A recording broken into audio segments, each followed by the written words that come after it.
The sound of my suitcase hitting the marble floor of my brother's foyer echoed through the entire first floor of his Coral Gables mansion like a gunshot. You need to leave, Lena. My brother Marcus stood in the archway between the living room and the entrance hall, his arms crossed over his chest, wearing the expression of a man who had rehearsed this moment in the mirror and was finally getting to perform it. Behind him, my sister Claudia sat on the cream sectional sofa, her legs tucked underneath her, a glass of white wine balanced in her manicured hand, watching me the way people watch reality television with mild interest and zero emotional investment. Tonight, Marcus added, in case the first sentence had not been sufficiently clear. I looked at him. I looked at Claudia. I looked at the suitcase on the floor, which had been packed by someone other than me, which meant they had gone through my things, which meant this had been planned well in advance of my arrival home from the publishing conference in New York. I have been here for 4 days, I said. My voice was very quiet. People who know me understand that the quieter I get, the more dangerous the situation is. Marcus and Claudia did not know me. They had never bothered to. 4 days too many, Claudia said pleasantly, taking a sip of her wine. Marcus needs the guest suite. He's converting it into a meditation studio. The feng shui consultant said the energy in that room is perfect for a contemplative practice. And frankly, Lena, you have been disturbing the energy of this entire house since you arrived. I stared at my sister. Claudia had discovered feng shui approximately 18 months ago. Around the same time, she had discovered that having opinions about interior design was a personality, and she had been leveraging both discoveries aggressively ever since. I paid Marcus $3,000 for 2 weeks, I said. We had an agreement. Verbal agreements are not legally binding, Marcus said, with the confident authority of a man who had learned that phrase somewhere and had been waiting for an opportunity to deploy it. And the check you gave me has not cleared yet, so technically you have not paid for anything. The check had not cleared because Marcus had not deposited it. I knew this because I had checked my account that morning and the funds were still sitting exactly where I had transferred them. I had transferred them before I arrived because I had learned years ago that with my family, you always document the transaction before it happens, not after. But I was not going to say any of that right now. I was going to pick up my suitcase, walk out of Marcus' Coral Gables mansion with its imported Italian marble and its feng shui consultant and its 3-car garage containing 2 cars Marcus could not actually afford. And I was going to get into the car I had waiting outside, and I was going to go somewhere quiet, and I was going to think. I am very good at thinking. It is in fact the only thing I have ever been truly exceptional at. Everything else in my life, the money, the properties, the professional reputation that stretches across 14 countries and 4 continents, all of it is downstream of my ability to sit in a quiet room and think with complete surgical precision. So I picked up my suitcase. I did not say goodbye. I did not make threats. I did not cry or raise my voice or give either of them the emotional spectacle they had positioned themselves to witness. I walked out of Marcus's front door, down his curved driveway, past his leased Range Rover, and into the back seat of the black car waiting at the curb. The driver pulled away from the house without being asked. He had worked for me for 3 years, and he understood by now the difference between a departure and a retreat. This was not a retreat. As we turned onto the main boulevard and the lights of Coral Gables dissolved into the warm Miami night, I opened my phone and sent a single message to a contact listed only by initials. It's time, I wrote. The reply came in under 60 seconds. I've been ready for 2 years, it said. I put the phone face down on the leather seat beside me and looked out at the city, which was doing the thing Miami does at night, glittering and excessive and entirely indifferent to the small human dramas playing out inside its boundaries. And I thought about where to begin. The beginning, I decided, was the only honest place to start. My name is Lena Vasquez. I am 32 years old. For the past 7 years, I have been one of the most commercially successful novelists in the English-speaking world, operating under a pen name, so thoroughly protected that my own publisher's legal team has never seen my face. You have read my books. I say this with complete confidence and zero arrogance because the mathematics of the situation make it statistically near certain. My debut novel spent 61 weeks on the New York Times bestseller list. The film adaptation grossed $412 million worldwide. The series that followed has sold over 40 million copies across 38 languages. My most recent book, released 8 months ago under the same carefully guarded pen name, broke the first week sales record for literary fiction that had stood for 11 years. None of my family knew any of this. I want to explain how that is possible because I understand that it sounds implausible. In the age of social media and digital transparency, and the relentless human compulsion to share every professional milestone with the people who are supposed to matter, the idea of keeping a career of this magnitude entirely secret from your own blood relatives sounds like either an extraordinary feat of deception or a profound pathology. It was neither. It was a decision made with clear eyes and a very specific understanding of who my family was and what they would do with the information. I grew up in Hialeah, which is a city just northwest of Miami proper, in a neighborhood where the houses were close together and everyone knew everyone's business, and success was simultaneously celebrated and resented depending entirely on whose child was achieving it. My father, Roberto Vasquez, was a general contractor who built a modest but stable business over 30 years of honest work. My mother, Carmen, taught elementary school for 25 years and read more books than anyone I have ever known before or since. They were good people, genuinely uncomplicatedly good. They believed in education and hard work and keeping your word, and they raised 3 children with those values applied consistently and without favoritism. 2 of those children absorbed the values. One of them did not, and then that one had another child who also did not. And between Marcus and Claudia, the Vasquez family's relationship with the concepts of honesty and earned success became extremely complicated. Marcus is 6 years older than me. He discovered in his early 20s that the vocabulary of success was easier to acquire than success itself, and that in certain social circles, particularly the Miami social circles that revolve around real estate development and nightlife investment and the particular kind of networking that happens on boats, the vocabulary was often sufficient. He talked about deals, he referenced investors, he name-dropped developers and architects and city commissioners, with the fluency of a man who had spent considerable time cultivating proximity to power without actually acquiring any of it. He had over the course of his 30s managed to marry briefly and expensively divorce at significant cost and accumulate a lifestyle that required a constant and substantial inflow of other people's money to sustain.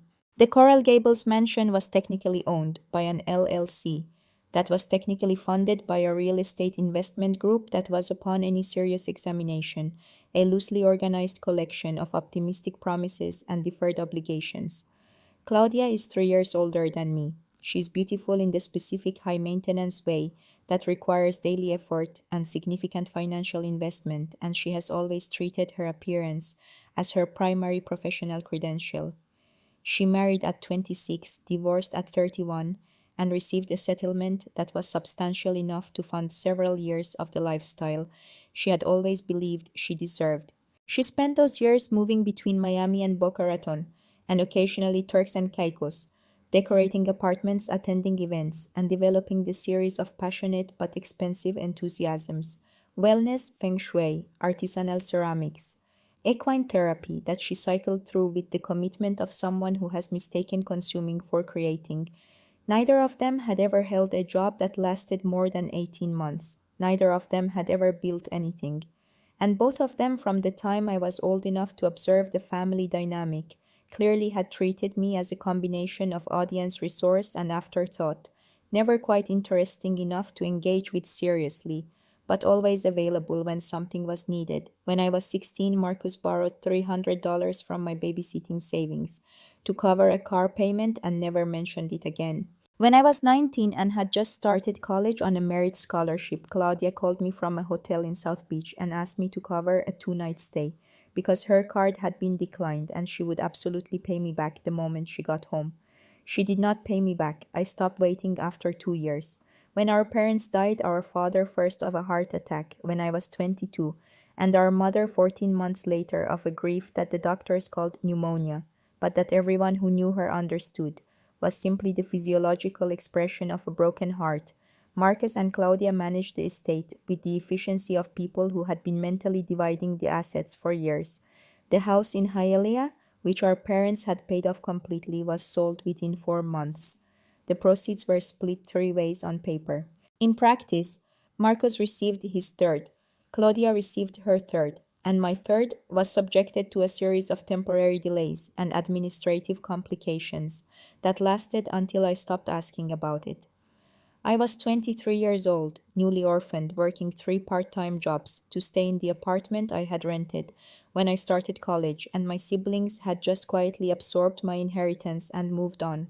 I did not have the resources to fight them legally. I did not have the emotional bandwidth in the immediate aftermath of losing both my parents within 14 months to wage a financial war against my own brother and sister. I made a calculation that I have never regretted. I let it go. I documented everything I could remember. I filed it in a folder on my laptop, labeled with the most neutral name I could think of, and I went back to work. The work at that point was writing.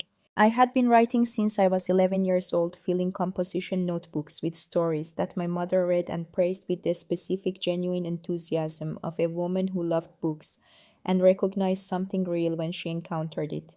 I wrote through high school, through college, through the years of waitressing and administrative temping and tutoring that paid my rent after my parents died. I wrote in the early mornings before my shifts and in the late evenings after, and on my days off, I wrote for 8 and 10 and sometimes 12 hours straight, with the focused, almost desperate energy of someone who has identified the one thing they are put on earth to do and is terrified of wasting the time they have been given to do it. I finished my first novel at 24. It took me another year to find an agent. It took the agent 8 months to sell it. And then it took the publishing world approximately 6 weeks to understand that something unusual had happened. The decision to use a pen name was practical before it was strategic. I wanted my work to be evaluated entirely on its own terms, without the biographical weight that comes with a name, a face, a story. I had watched writers become more famous for who they were than for what they wrote, and I did not want that. I wanted the books to be the thing. I wanted readers to come to the work without a filter of personality or image or personal narrative standing between them and the sentences. What I did not anticipate when I made that decision at 25 was that my family would remain entirely ignorant of my career for 7 years. I had assumed vaguely that at some point the information would surface naturally, that someone would make a connection, that a mutual acquaintance would mention something, that the sheer scale of the commercial success would eventually become impossible to miss. It did not surface. Because Marcus and Claudia did not read literary fiction, did not follow publishing news, did not move in circles where my pen name was a topic of conversation, and most importantly had no particular curiosity about what I was doing with my life, as long as it did not affect them directly. To them I was still the quiet youngest child who had always been slightly strange, slightly too serious, slightly too invested in books and ideas, at the expense of the things they considered important. I had a modest apartment in Wynwood that I used when I was in Miami, which was not often. I dressed simply. I drove a practical car. I did not attend the events and gatherings that would have exposed me to their social circles. As far as Marcus and Claudia were concerned, I was living some kind of small, unremarkable life in a creative field. Maybe writing articles somewhere, maybe doing something vaguely adjacent to publishing and getting by, well enough not to need their help, which was the only criterion by which they measured the lives of people they did not consider important. It was the most useful misconception anyone had ever had about me, and I protected it with the same care I gave to everything I considered genuinely valuable, until the plumbing emergency. My Wynwood apartment had a catastrophic water leak in late October, not plumbing as it turned out, but a failed HVAC drainage line that had been seeping water into the walls for weeks before it became visible, at which point it became very visible very quickly. The building management company declared the unit uninhabitable pending remediation, which was estimated to take 3 weeks. I could have gone to a hotel.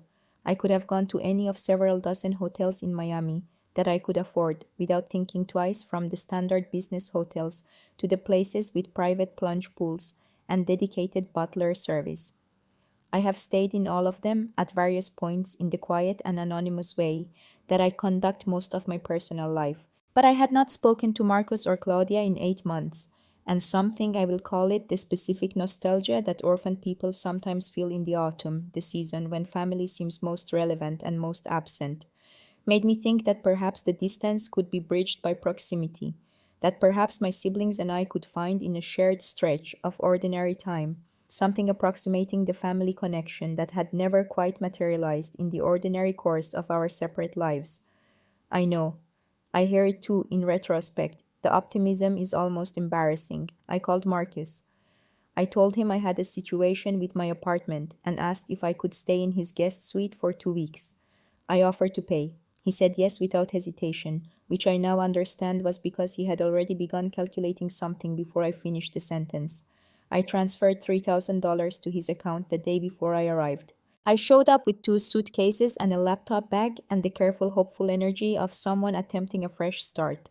And for the first 4 days, I was quiet and unobtrusive and stayed out of Marcus's way, and attempted in the evenings to have the kinds of simple conversations that families have about the neighborhood, about the weather, about the restaurants that had opened recently in the design district. Claudia appeared on day 2, ostensibly to have lunch with Marcus, and stayed for the remainder of my visit, sleeping in Marcus's fourth bedroom with the comfort of a woman who considers her brother's house an extension of her own domain.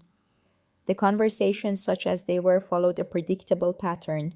Marcus talked about a development deal he was pursuing in Brickell vague, on specifics heavy on projected returns. Claudia talked about a wellness retreat she was planning in Tulum, equally vague, equally heavy on the implied expenditure. Both of them, at various points and in various ways, referenced money in the particular way of people who do not have enough of it and have become skilled at making its absence invisible. I listened. I asked polite questions. I did not offer anything. On the fourth day, I came back from a coffee shop where I had spent the morning working to find my suitcase, packed by someone else and placed in the foyer, and Marcus standing in the archway in the posture of a man who had arrived at a decision. And that is where this story began. The black car took me to the Mandarin Oriental on Brickell Key, which is where I always stay when I am in Miami and do not want to be found. It is a hotel that understands discretion, the way certain people understand a language, not as a set of rules to be followed, but as a native condition, a way of existing in the world that requires no conscious effort. The suite was ready. It is always ready because I keep a standing reservation under a name that is not mine, managed by an assistant who has been with me for 4 years and who I trust with the administrative architecture of my life, the way a pilot trusts the instruments in the cockpit. Her name is Priya, and she had sent the "I've been ready for 2 years" message because Priya had been ready for 2 years. She had been watching the situation with my siblings from a professional distance for long enough to develop opinions about it, and her opinions, in my experience, were almost always accurate. I sat in the suite and looked at Biscayne Bay through the floor-to-ceiling windows and thought about what I had just experienced and what it meant and what, if anything, I intended to do about it. The what it meant portion of the analysis did not take long. Marcus and Claudia had invited me into Marcus's house, accepted my money, and then evicted me 4 days into a 2-week agreement because something had changed in their calculation. Some variable had shifted, some opportunity had presented itself, and keeping me in the guest suite had become less valuable than whatever they had decided to put there instead. The something I was fairly certain was the meditation studio explanation was a fabrication deployed to soften what was actually a much simpler truth. They needed that room, or that money, or both for something else, and I was the most convenient thing to move. This was not the first time my family had treated me as the most convenient thing to move. It was, however, the first time they had done it since I had become the person I now was, with the resources I now had, and the patience I had spent 7 years quietly accumulating. I opened my laptop. I pulled up the folder I had been maintaining since I was 23 years old, the one with the neutral label, the one that contained the documentation I had assembled over nearly a decade of careful, unhurried observation. Bank records, text message, screenshots, emails, a timeline of every financial interaction between myself and my siblings with dates, amounts, and outcomes. It was, I thought, a very well documented folder. It was the kind of folder that told a complete story, if you knew how to read it. And telling stories was the thing I was best at in the world. I also opened the second document. This one was newer, assembled in the past 18 months with Priya's help, fed by the same instinct that had been pulling at me since Marcus's last phone call 8 months ago, the one where he mentioned in the casual way of someone laying groundwork that the Coral Gables property was going through some restructuring and that it would be good to have family close during the transition period. That phone call had tasted wrong in a specific way that I had learned over years of writing human beings to recognize. The second document was what I had assembled in response to that taste. It was in its own way considerably more interesting than the first one. I read through both documents for 40 minutes. Then I closed the laptop, ordered room service, and called Priya. Tell me what changed, I said when she picked up. Something changed in the last week. That's why they moved me. The Brickell deal? Priya said immediately. She had been monitoring Marcus's professional activities through public filings and social media for long enough to have a working model of his decision making. The LLC he's been using to court investors, I flagged 2 weeks ago that it was undercapitalized. Looks like the lead investor pulled out 3 days ago. Marcus needs to restructure the whole thing or the deal collapses. And he needed the guest suite for what? Emergency meeting with a new investor group, scheduled for this weekend. He's been telling them he lives alone. A brief pause. Having a younger sister in the house who he just accepted money from creates a certain optics problem when you're trying to project financial stability. I considered this. How exposed is the LLC? Significantly, Priya said. I was going to send you the full analysis tomorrow. Do you want it tonight? Tonight, I said. Give me 2 hours. And I ate my room service and watched the bay, and thought about Marcus standing in his archway with his arms crossed, performing the role of a man in control of his circumstances. I thought about Claudia on the cream sectional, with her wine watching me the way she always had, as if I were a minor character in a story that was primarily about her.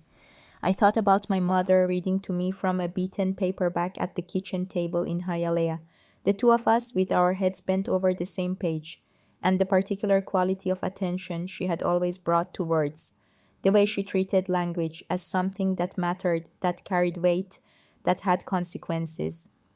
The words have consequences, she used to say. That is the whole point of them. Priya's analysis arrived in my secure inbox at 11:47 p.m. I read it twice.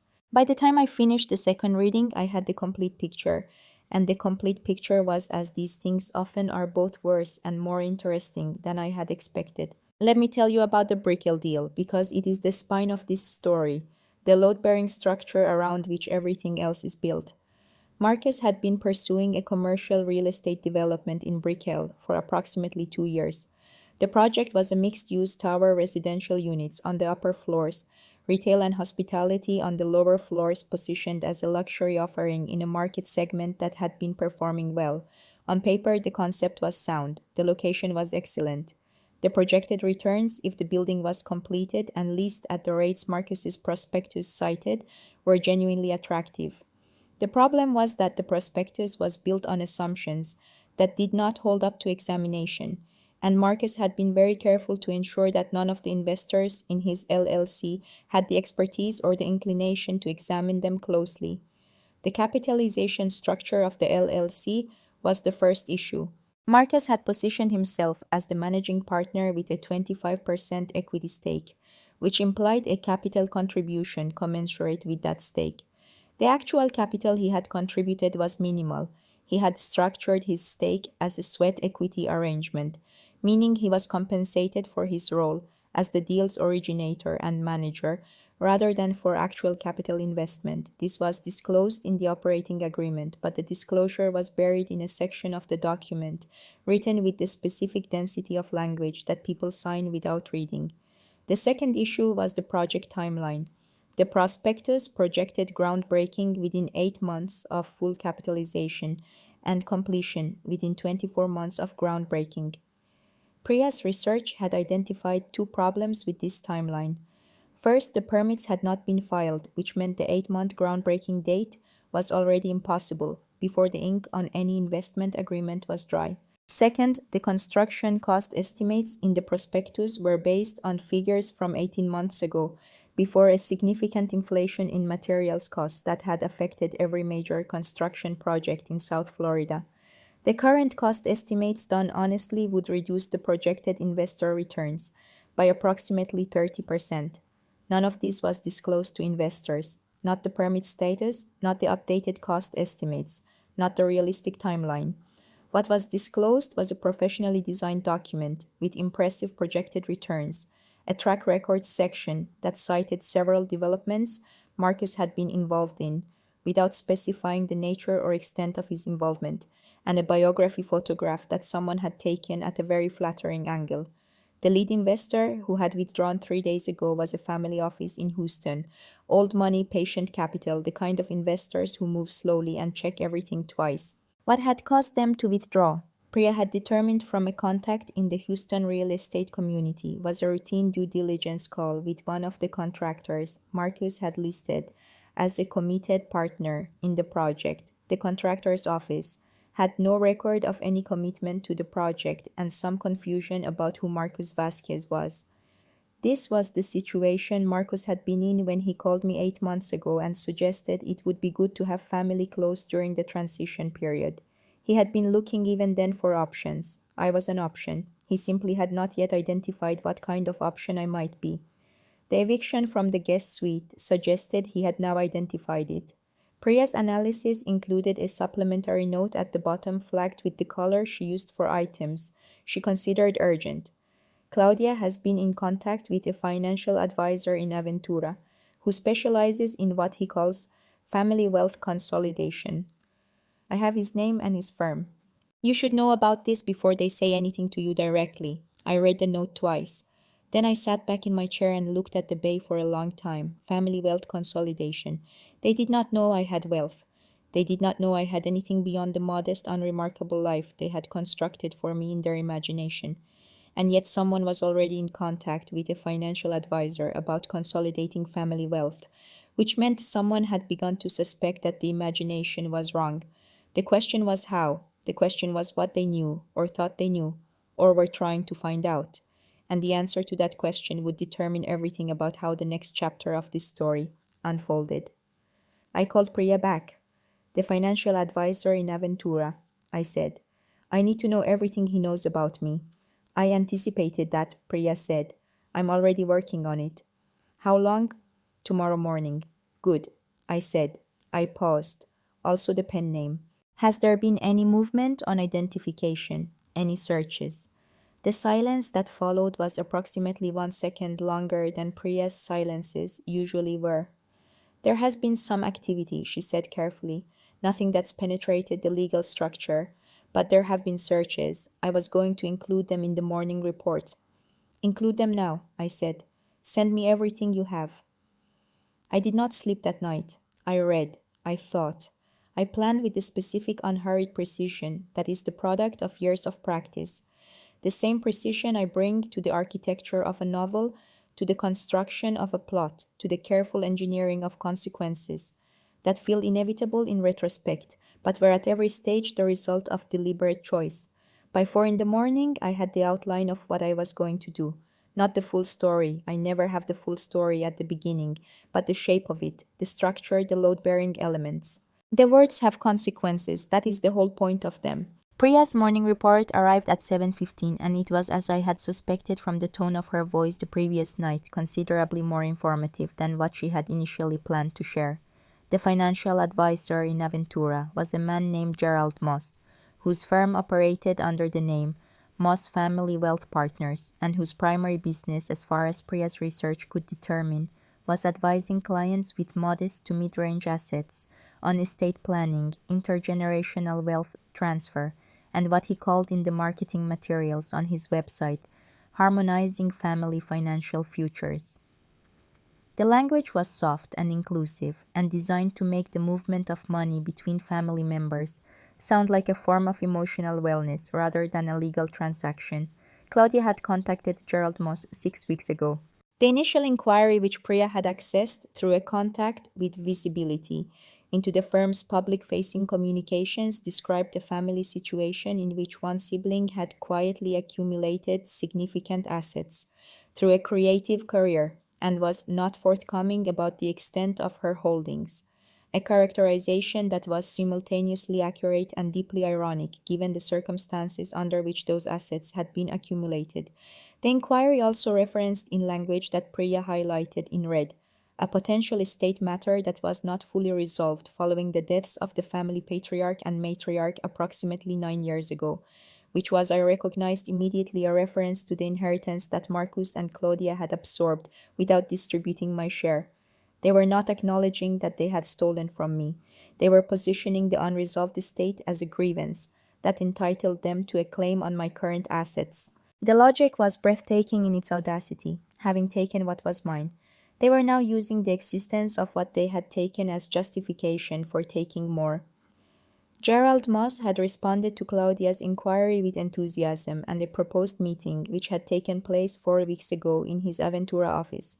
The meeting had produced a document, a preliminary family financial alignment proposal, that Priya had obtained through means she did not specify in the report, but that I trusted entirely because Priya's means were always impeccable. I read the proposal with the careful analytical attention of a person who has spent 7 years constructing narratives and therefore understands at a cellular level how a story is being shaped by the choices of who is included and who is excluded, what is named and what is omitted. The proposal was a masterpiece of euphemism. It suggested that the family explore a collaborative asset stewardship structure, which was a legal instrument described in an appendix with enough technical density to discourage casual reading, that would effectively create a family trust with Marcus as the primary trustee. The trust would be funded by contributions from all family members, where all family members was defined in a way that placed the heaviest contribution obligation on the member with the most assets. An assessment mechanism in the document would require each family member to disclose their complete financial picture to the trust's administrators, who would then determine the equitable contribution required from each party. In plain language, they wanted to compel me to disclose my actual financial situation, establish that I was the wealthiest member of the family, and then create a legal structure through which a significant portion of that wealth would flow to Marcus and Claudia, managed by Marcus with Gerald Moss, taking a percentage of the total assets under management as his fee. They had spent 6 weeks building this. The eviction from the guest suite was not an impulsive act of rudeness. It was a calculated move designed to create a specific dynamic, to put me in a position of apparent need to reset the power balance to its familiar configuration, and then to approach me from a position of conditional generosity. With the proposal already prepared, the phone call would have come. Within a day or two of the eviction, one of them, probably Claudia, who had always been better at performing warmth, would have reached out with a conciliatory tone and an invitation to talk properly, and an eventual pivot to a conversation about family and legacy, and how it would be so wonderful if we could find a way to work together. And by the way, there is someone I want you to meet, a financial advisor, who has some really interesting ideas about how families like ours can protect what they have built together. They would have had no idea that what they were preparing to propose to me was being read by me in detail in my suite at the Mandarin Oriental, 12 hours before they were ready to deliver it. I finished the report. I set the laptop aside. I made a cup of coffee from the suite's espresso machine and carried it to the window and looked at the bay in the early morning light. The bay was very still.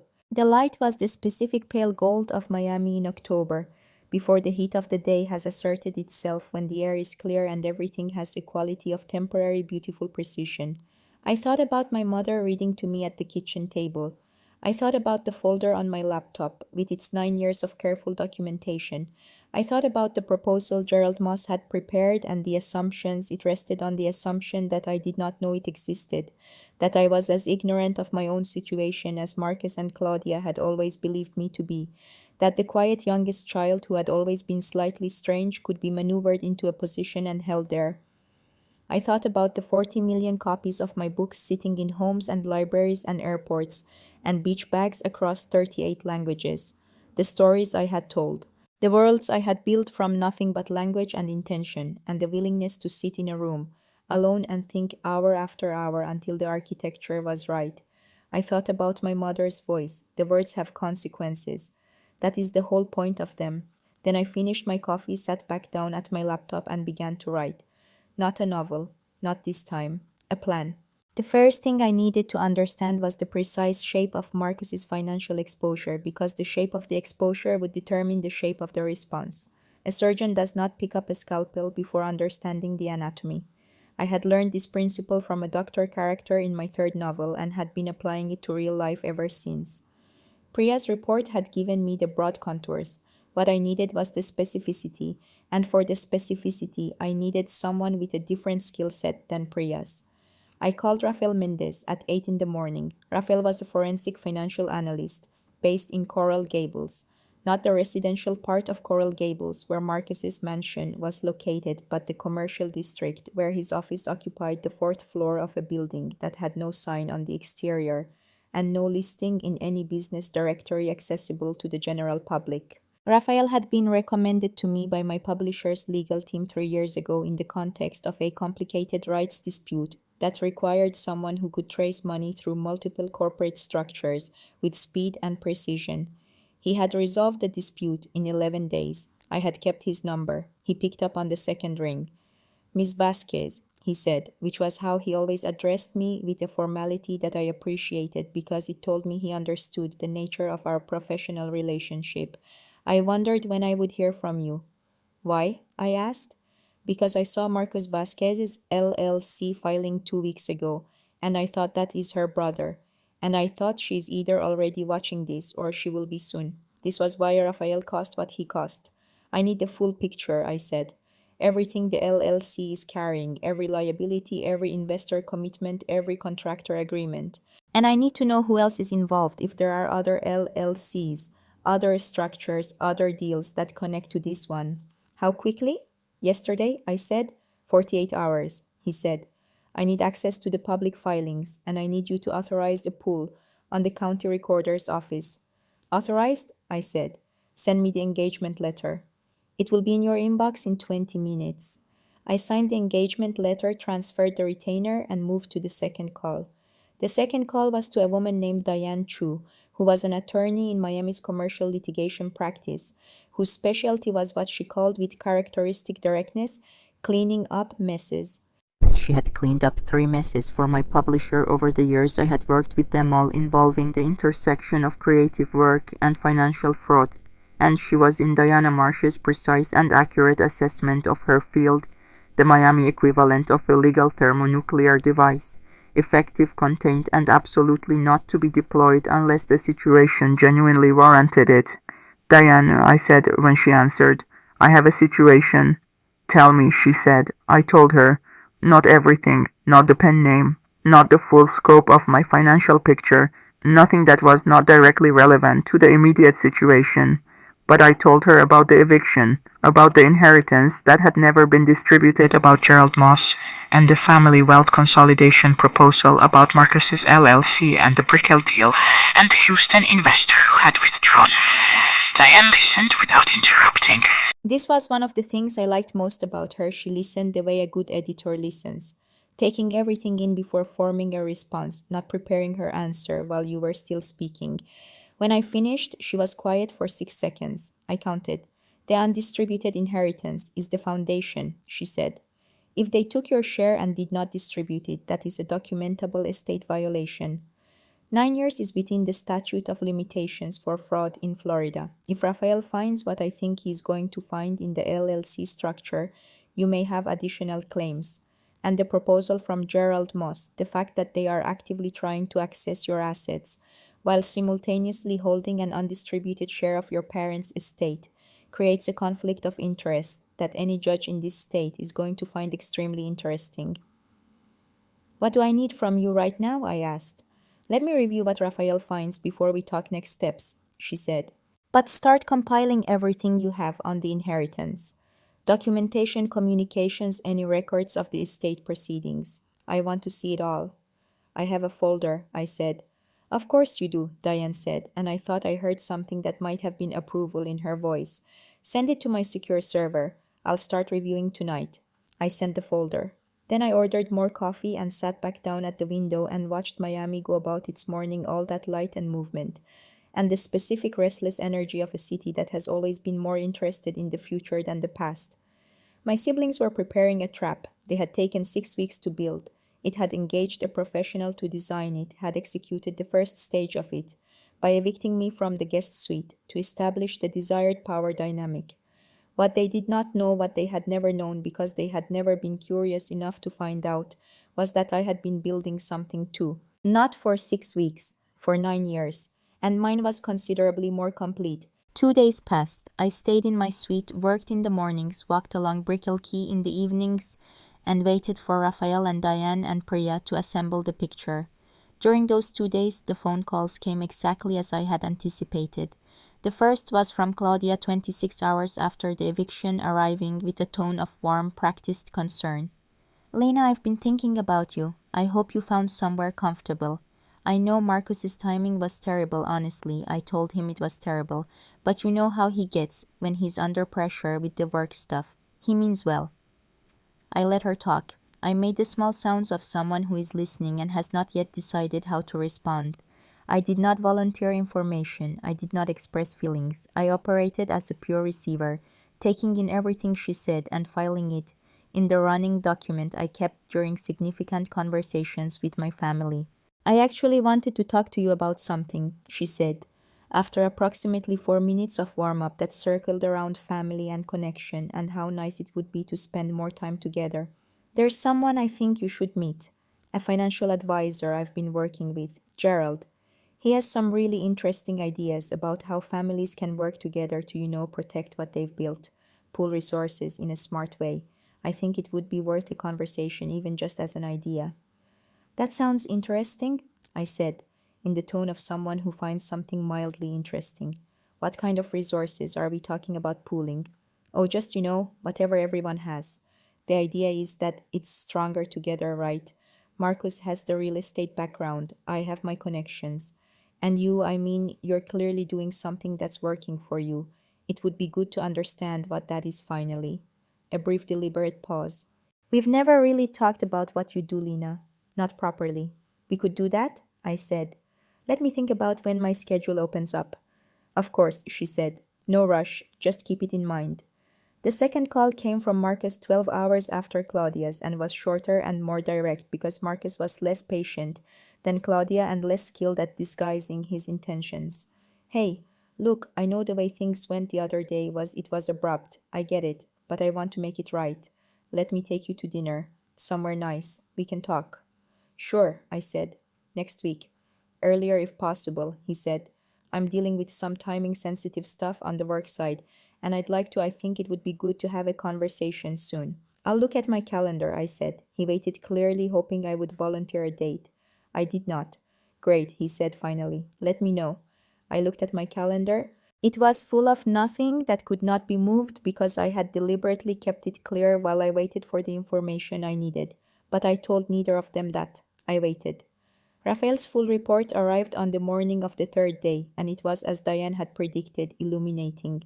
The LLC structure that Marcus had built around the Brickell deal was, in Raphael's assessment, ambitious in its complexity and chaotic in its execution, which was a forensic analyst's polite way of saying that Marcus had tried to build something sophisticated without having the skills or the knowledge to do it properly, and the gaps showed very clearly once you knew where to look. The centerpiece of the structure was the LLC itself, Brickell Meridian Development Partners, which had 5 members, including Marcus as the managing partner. Of the other 4 members, 2 were individuals who had contributed capital and received equity stakes in exchange.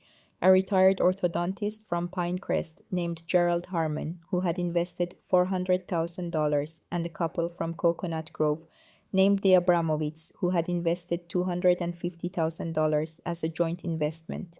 The other 2 LLC members were entities rather than individuals, shell companies registered in Delaware, which is the standard jurisdiction for such vehicles because of its favorable regulatory environment and its resistance to disclosure requirements. The 2 shell companies were, in Raphael's analysis, connected. They shared a registered agent, were formed within 3 months of each other, and had been capitalized with funds that traced through a chain of transfers that Raphael had followed with impressive patience to a single source, a personal line of credit that Marcus had taken out against his Coral Gables property 18 months ago.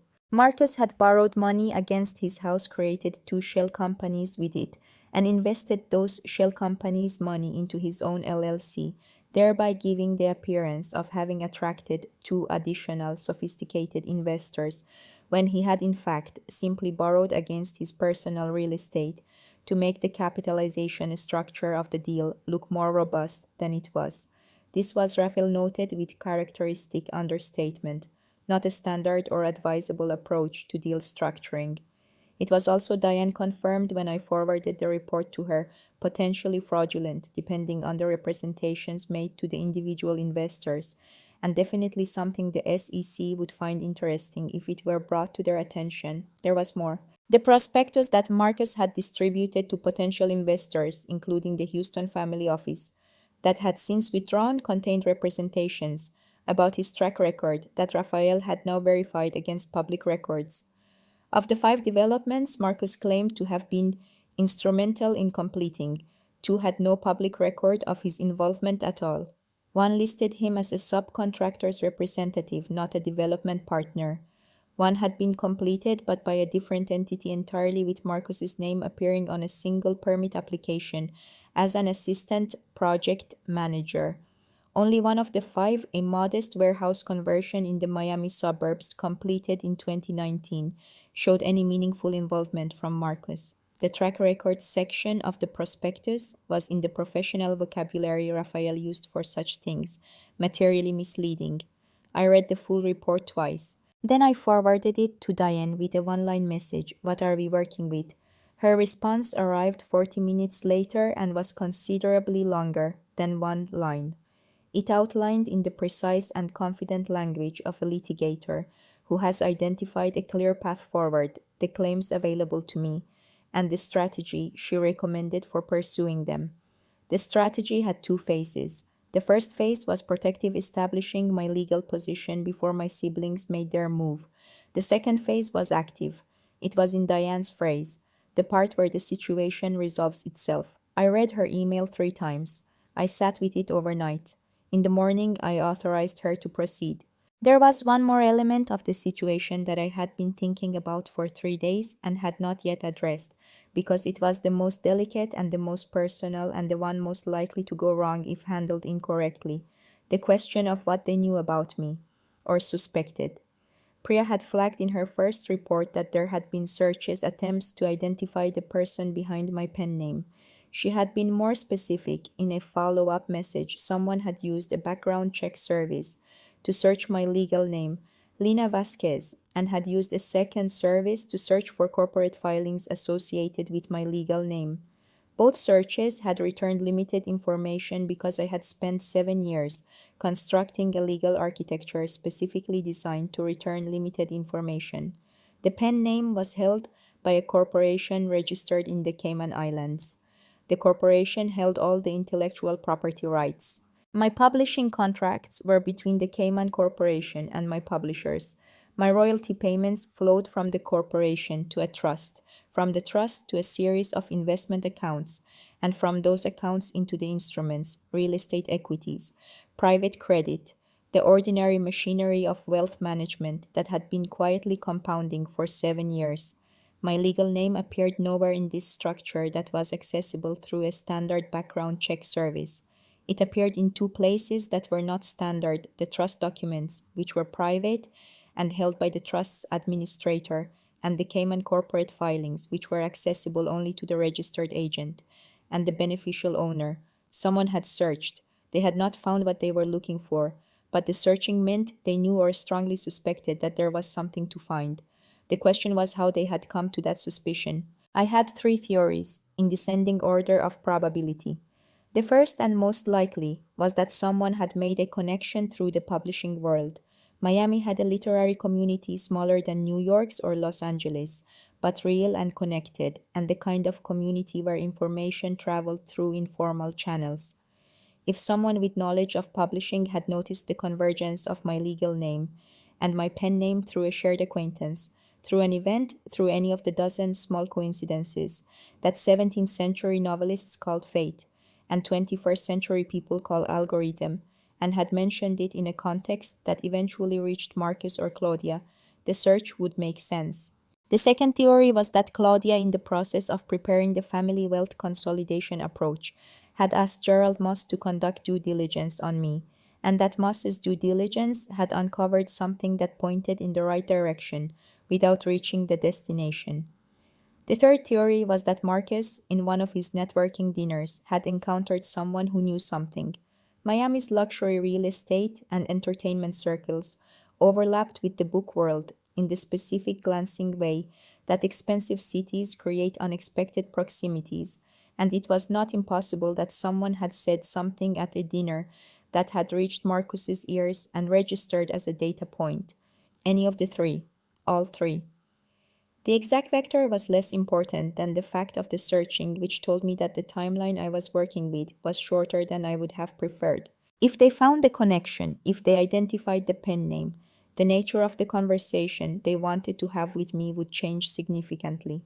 The family wealth consolidation proposal was designed for a version of me who had modest, inaccessible assets.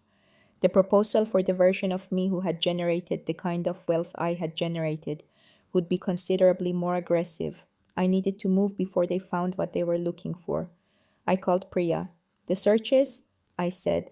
"Can you trace the origin?" "I've been working on it," she said.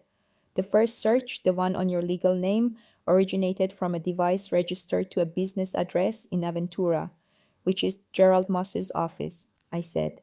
"His firm?" "Yes." "And the second?" "The second is more interesting," Priya said. "It originated from a residential address in Coral Gables." We were both quiet for a moment. "How close to Marcus's house?" I asked. "It is Marcus's house," Priya said. "Specifically, it's from a device that the ISP records associate with a smart TV in the primary bedroom." I thought about Marcus lying in bed searching my name on a smart TV trying to find out what I was worth. The image was somehow both mundane and clarifying the specificity of it.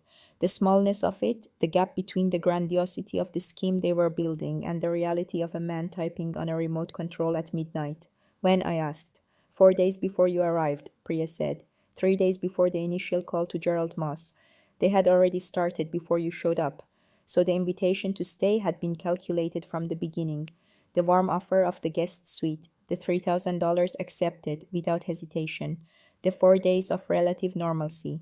All of it had been the setup for a conversation that was coming loaded with information they had spent weeks trying to assemble about a situation they had spent weeks trying to construct. I had walked into it with my suitcase and my careful optimism, and they had been ready. "Priya," I said, "I need you to do something. Tell me. I need you to find out exactly how much they know, not approximately, exactly. If Gerald Moss has documentation that connects my legal name to the pen name, I need to know what it is and where it is." "That's going to require—" "Whatever it requires," I said. "You have latitude." "Give me 48 hours," she said. "You have 24, I said. She sighed, which was a sound I had heard 3 times in 4 years, always in the context of a timeline she found optimistic. "I'll do what I can," she said. She called back in 18 hours. What Gerald Moss had was not a confirmed identification. It was a hypothesis, which is a different and considerably less dangerous thing, but a hypothesis that was well sourced and moving in the right direction. Moss had access through his firm's subscription to a financial intelligence database, a record that showed a Cayman-registered corporation receiving royalty payments from a major publishing conglomerate. The corporation's name was generic enough to be uninformative, but the pattern of the payments, their timing, their scale, their consistent relationship to major book release dates had been enough to prompt further investigation. That investigation had not penetrated the legal structure, but it had found in a trade publication database a 7-year-old interview given by a mid-level editor at my publishing house in which she referenced in passing working with a remarkable debut novelist from South Florida at the time of my first book's acquisition. The interview did not name me, but South Florida was a geographic filter, and the timeline of the Cayman Corporation's first royalty payments aligned precisely with the publication date of my debut. It was not proof. It was the shape of proof, the outline of something that with 1 or 2 additional data points would become confirmation. Those data points had not yet been found. The searches on my legal name had not returned useful information, but Moss was persistent and he had resources, and he had a financially motivated client, and the window between hypothesis and confirmation was narrowing. I needed to move in that window. I called Diane. Accelerate the timeline, I said. How much? I want everything filed and served before the end of the week. A brief pause. That's aggressive. Yes, I said. Lena. Her voice had the tone she used when she was about to say something she considered important. Once we file, the situation changes permanently. You understand that. I understand, I said. They will know everything, or most of it. They're going to know soon regardless, I said. I'd rather they find out through a legal filing than through Gerald Moss's database. Another pause shorter. All right, she said. I'll need one thing from you, the pen name I needed in the documentation, because the assets are held in the corporate structure associated with it, and we can't make the financial claims without establishing the connection. I had known this moment was coming. I had been thinking about it in the background of every other thought for 4 days. Use it, I said. It's time. Okay, Diane said, and then after a beat that contained something I thought might be curiosity. Can I ask, are they going to be surprised? I looked out at the bay, which was doing the afternoon thing, the light going from gold to copper to something deeper and more complicated. More than they have ever been surprised by anything in their lives, I said. Diane made a sound that was definitely not a laugh, but was adjacent to one. Good, she said. I'll have the filings ready by Thursday. I ended the call. I sat in the suite and thought about Thursday. I thought about Marcus in his archway, and Claudia on her sectional and the cream sofa, and the feng shui consultant, and the $3,000 sitting in Marcus' account, undeposited. I thought about a folder on a laptop, 9 years of documentation, and the specific patience required to maintain it. The patience of someone who learned very young that timing was everything, that the right moment was not the first available moment, that the most effective stories were the ones that earned their endings. Thursday was the right moment. I opened my laptop, moved to a new document, and wrote a single line at the top of the page. Chapter 1. Then I began. Thursday arrived the way consequential days always arrive, quietly, without fanfare, indistinguishable from the outside, from any other morning in Miami, in late October. I was awake at 5. I made coffee. I sat at the window of my suite and watched the bay change color as the sun came up over the Atlantic, the water moving from black to deep gray to a particular shade of rose that I had once spent 3 paragraphs trying to describe in my second novel, and had ultimately cut, because no description was accurate enough to justify the attention it drew to itself. Some things are better experienced than explained. I was about to demonstrate the inverse of that principle to my brother and sister. At 6:15, Priya sent a confirmation all documents were finalized and in Diane's possession. Raphael had submitted his forensic report to Diane's office the previous evening. The package was complete. At 7, Diane sent me the final versions for my review. I read through them with the focused attention I bring to page proofs, looking for anything that was not precisely right, any word that could be interpreted 2 ways when only one interpretation was intended, any gap in the logic that an opposing attorney might exploit. There were no gaps. Diane's documents were as clean as anything I had read in years. At 7:45, I sent her a single word: proceed. At 8 o'clock, 2 process servers left Diane's office in separate cars, heading in separate directions. One was going to Coral Gables. The other was going to the Boca Raton condominium, where Claudia had been living since her divorce settlement ran out, and she had quietly downsized from the waterfront unit she had been renting for 4 years. I called Priya. It's in motion, I said. How do you feel? She asked. This was unusual. Priya almost never asked personal questions during work hours, and it told me she had been thinking about this morning for the full 18 hours since she delivered her report. I thought about the question honestly, the way I think about everything. Accurate? I said. Priya was quiet for a moment. That's an interesting answer. It's the true one, I said. I ended the call and went to order breakfast because I had learned long ago that you do not make important decisions on an empty stomach, and you do not wait for important events without eating something first. Let me tell you what was in the documents, because the documents are the architecture of the second half of this story, and you cannot follow the structure without understanding what was built into it. The first document was a civil complaint filed in Miami-Dade County Circuit Court. It named Marcos Alejandro Vasquez and Claudia Maria Vasquez Ruiz as defendants. The cause of action was breach of fiduciary duty arising from the administration of the estate of Roberto Vasquez and Carmen Vasquez, deceased. In plain language, my siblings had stolen my inheritance and I was suing them to get it back. The complaint was 22 pages long. It contained the complete timeline of the estate proceedings, the sale of the Hialeah house, the distribution of proceeds, the administrative delays and complications that had been deployed to prevent my share from reaching me. It contained bank records showing the distribution to Marcus's account and the distribution to Claudia's account. It contained the absence documented and explained of any distribution to my account. It contained the calculation prepared by Rafael of the original principal plus 9 years of interest at the statutory rate. The total figure was not small. The second document was a motion for a preliminary injunction filed simultaneously with the complaint. The injunction sought to freeze the assets of both defendants, pending the outcome of the litigation, specifically Marcus's ownership interest in the Coral Gables property and his membership interest in the Brickell Meridian Development Partners LLC and Claudia's liquid assets.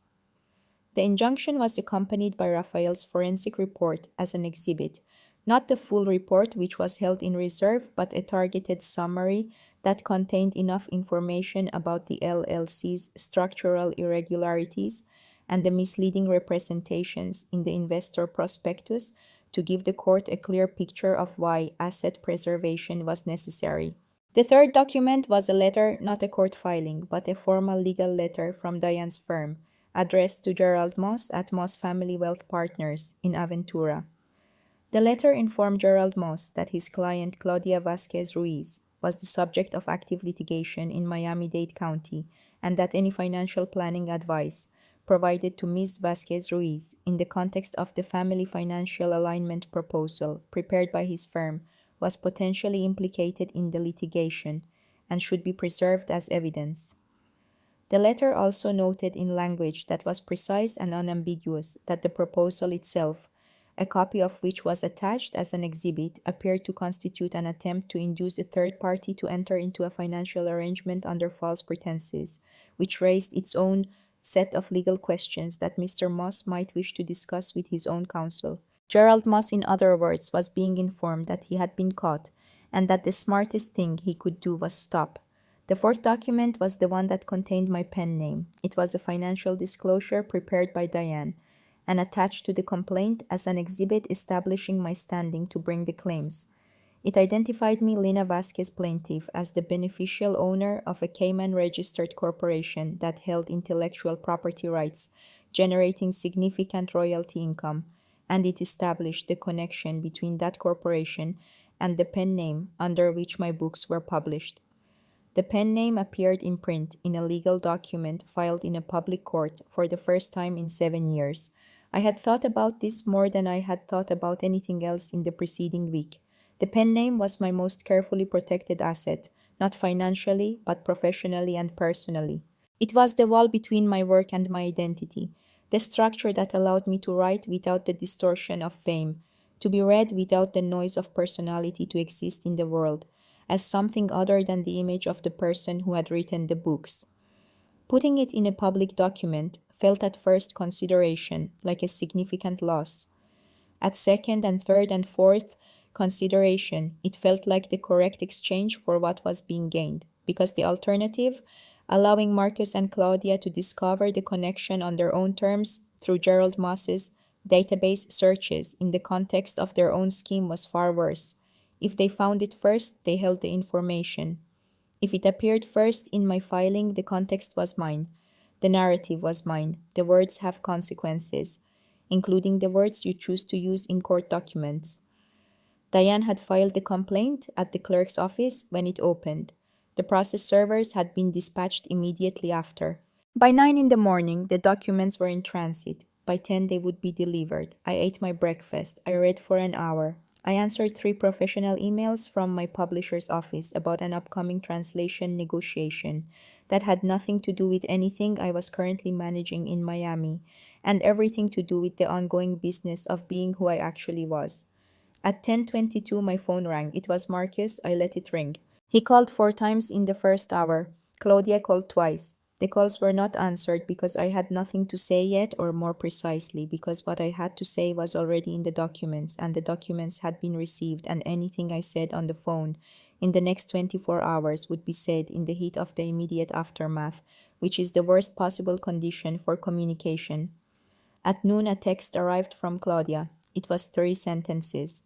The first two were profane. The third was, "Call me right now." I did not call her right now. At 12:40 a text arrived from Marcus. It was longer and considerably more strategic. He had spent the intervening time calming himself down and locating his professional instincts, which I gave him credit for. The text read, "I think there has been a serious misunderstanding and I want to resolve this directly. I'd like to meet today if possible. Just the three of us, no lawyers. We're family, and I think we can fix this." The no lawyers was the tell. The entire text was the tell. But the no lawyers was the most specific one. The signal of a man who understood that the documents he had just received were serious and was hoping that a direct conversation could create enough ambiguity to undermine them. I did not respond. I called Diane instead. "They've received," I said. "Both?" she asked. "Both. Marcus wants to meet without lawyers." "Of course he does," she said, with the dry precision of a litigator who has heard that request many times. "What's your preference?" "I'll meet them," I said. "With you present." A brief pause. "That will make them uncomfortable." "Yes," I said. "That's the intention." "The intention is accuracy," I said. "If we meet without counsel, the conversation is unrecorded and unwitnessed, and anything said in it can be characterized however is convenient afterward. I would like the conversation to be what it actually is." "I'll clear my afternoon," Diane said. "Thank you." I texted Marcus back. "I'm available to meet today at 4 o'clock. I'll send you the address. My attorney will be present." The response came in under 2 minutes. "Lena, this is completely unnecessary. I just want to talk to my sister." I sent the address of Diane's office. He did not respond immediately. I imagined the conversation with Claudia that followed the recrimination, the strategizing, the calculation of whether showing up was more or less advantageous than not showing up. I had written that conversation in different forms and with different characters in 3 of my novels. I knew its shape well. They showed up. Diane's conference room was on the 14th floor of a building on Brickell Avenue, with a view of the bay that was if anything better than the view from my suite. She had arranged 4 chairs around the conference table, 2 on each side and a fifth at the head, which was hers. A pitcher of water and 4 glasses sat in the center. The documents were stacked neatly at Diane's place. The room smelled of the particular neutral cleanliness of professional spaces, where significant things happen. I arrived 20 minutes early. I sat on the bay-facing side of the table, which meant that when Marcus and Claudia entered, they would be looking at me with the light at my back, which was a small advantage and one I had arranged deliberately. They arrived 3 minutes late together, which told me they had come in the same car that they had met somewhere beforehand to align their approach. Marcus was wearing a suit that he had put on for the occasion, which was the right instinct but imperfectly executed. The suit was slightly too formal for the situation, projecting an effort that read as defensive. Claudia was wearing the expression she used when she needed to perform composure over genuine agitation, the face slightly too still, the jaw slightly too set. They sat. They looked at me. They looked at Diane. Marcus extended a hand to Diane across the table, which she shook with professional courtesy. "I appreciate you agreeing to meet," Marcus said, addressing himself primarily to me. "I want to start by saying that I think these filings are the result of a significant misunderstanding about our family's history, and I believe we can resolve this without the courts being involved." Diane opened her folder. "Mr. Vasquez," she said, "I'm going to suggest that we begin by making sure everyone in the room understands what has been filed rather than characterizing it. That will give us the most productive starting point." She looked at him pleasantly. "Would that work?" Marcus looked at me. I looked back with the expression I use when I am waiting for something to happen. "Fine," he said. Diane walked through the complaint with the methodical clarity of a teacher explaining something to students who have not done the reading. She identified the estate, the sale proceeds, the distribution records, the absence of distribution to the plaintiff.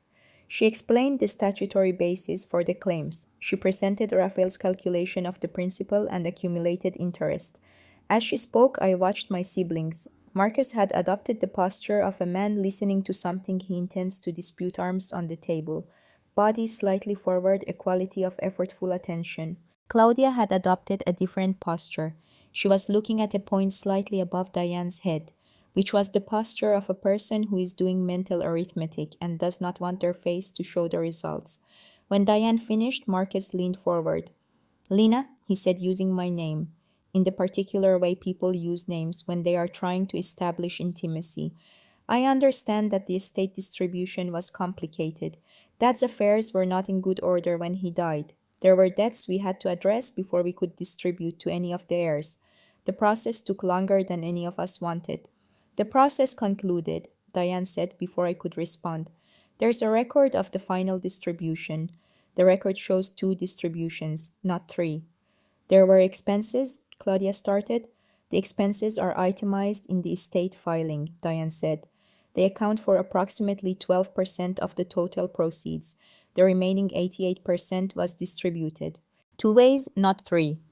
Claudia looked at me directly for the first time since she had sat down. The expression on her face had shifted from performed composure to something rawer and more genuine, not guilt exactly, but the specific discomfort of a person who has spent 9 years not thinking about something and is now required to think about it in detail in a conference room on the record.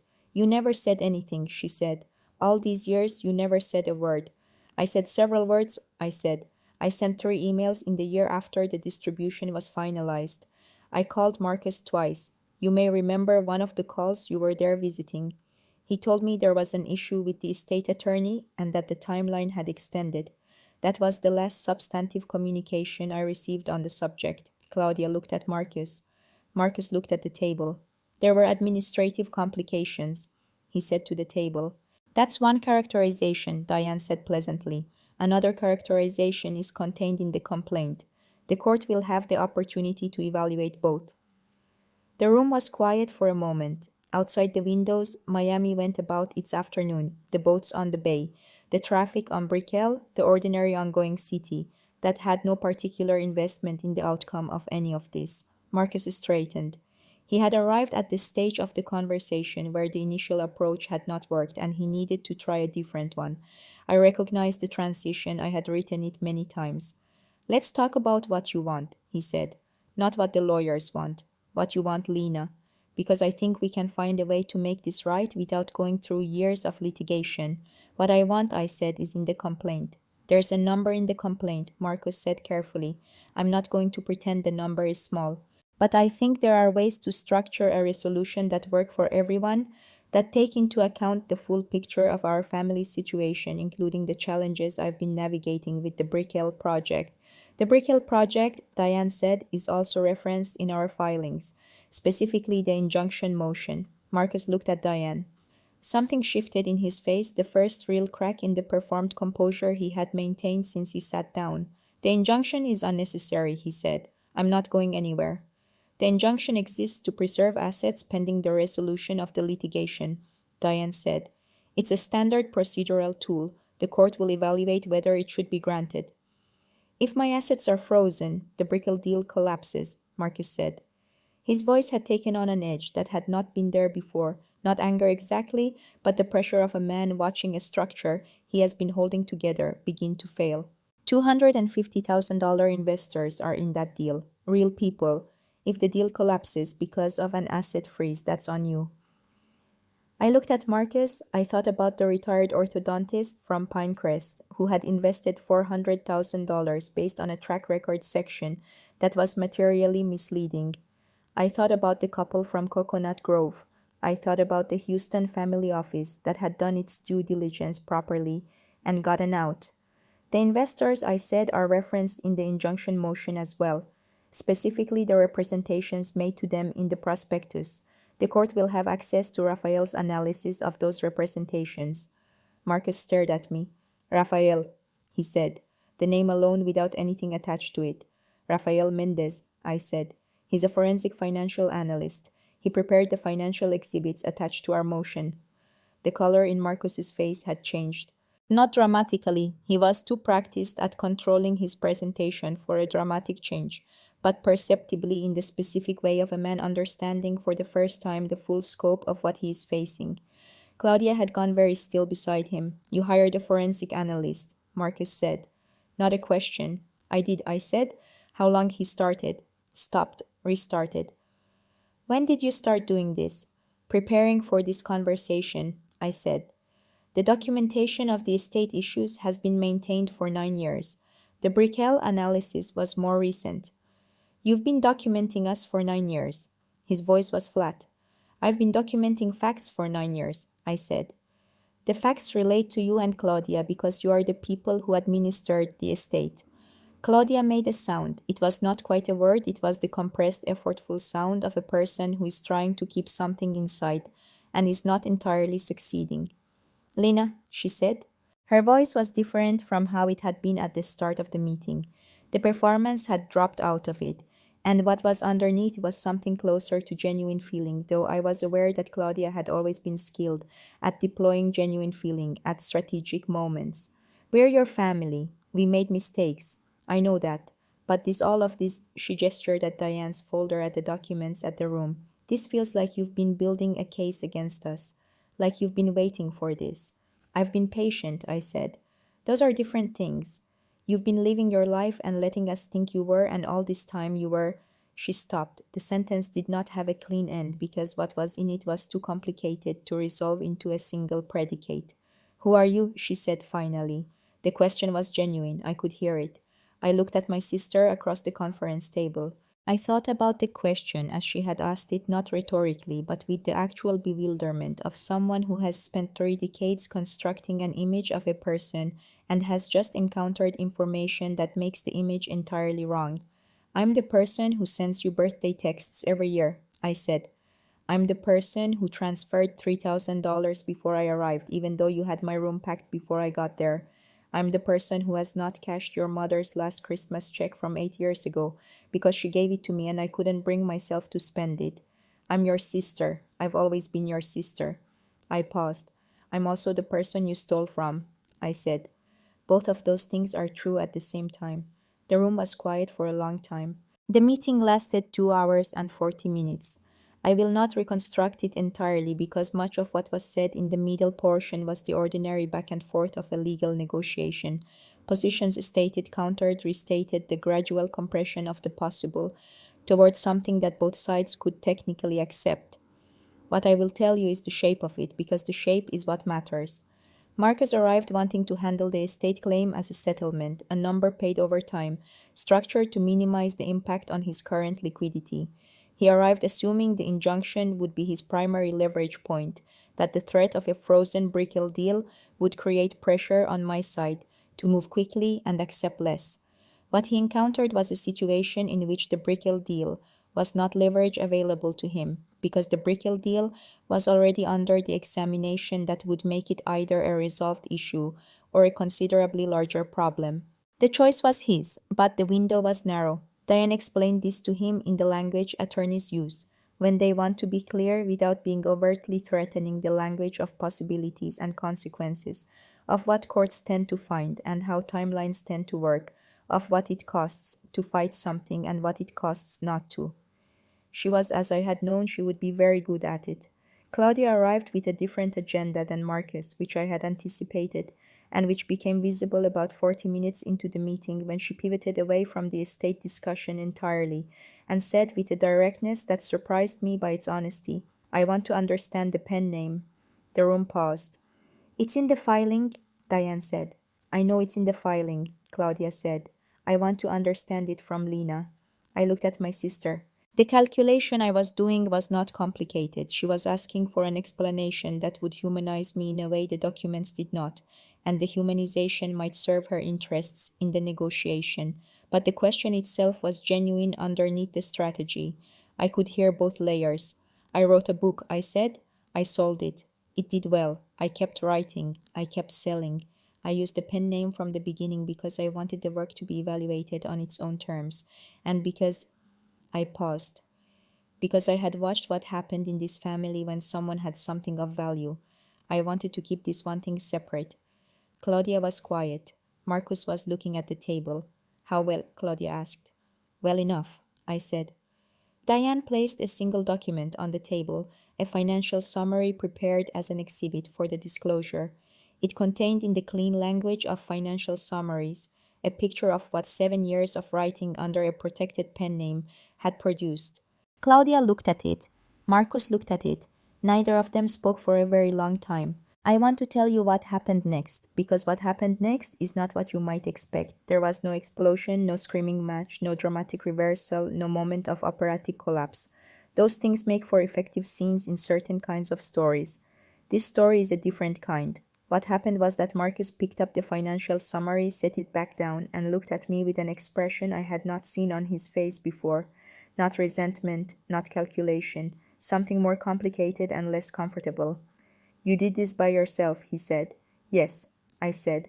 While working 3 jobs, he said. After Mom and Dad died. Yes. He looked at the table again. A muscle moved in his jaw. I want to talk to my sister alone, he said to Diane. Diane looked at me. I considered it for a moment, the risk of it, the unrecorded conversation, the absence of a witness. Then I thought about Marcus's face and the specific quality of what was in it, and I made a decision. Give us 10 minutes, I said to Diane. Diane gathered her folder and left the room. Claudia made a move to stay, and Marcus said her name, just her name, quietly, and she stopped, looked at him, and followed Diane out. Marcus and I were alone in the conference room. The bay was very blue through the windows. A sailboat was moving slowly across the near-middle distance, its white sail catching the afternoon light in a way that was almost compositionally perfect.